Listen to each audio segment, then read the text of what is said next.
প্রিয় দর্শক, মা তার ছেলেকে নিয়ে আসছে। এই যে দেখেন ওনার অবস্থা, দেখলেই তো বুঝতে পারতেছেন কি অবস্থা আছে। তো ছেলেকে নিয়ে আসছে, এই যে এখান থেকে ওনারা বের হচ্ছে, হয়তো সাহায্য করবে এই কারণে নিয়ে আসছে। কি করতে পারি বলেন, কি করলে খুশি হবেন? যদি কিছু পয়সা পাতি দেন আর কি। পয়সা পাতি দিলে খুশি হবেন। বাসায় বাজারঘাট আছে? হ্যাঁ, বাজারঘাট আছে বাসায়? না কিছু নাই।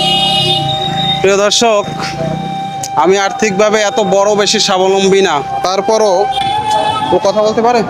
আর অল্প স্বল্প, অল্প পারে। কি নাম তোমার? আব্দুর রহিম। হ্যাঁ, আব্দুর রহিম। আব্দুর রহিম। কত টাকা উঠতে পারে এখানে দাঁড়াইলে? কত ওঠে? ও সময় তো 250, সময় তো 200 আর বেশি ওঠে না। 250-200 ওঠে, ঠিক আছে। তাহলে হচ্ছে কি, দেখেন কিভাবে আছে একটা মানুষ।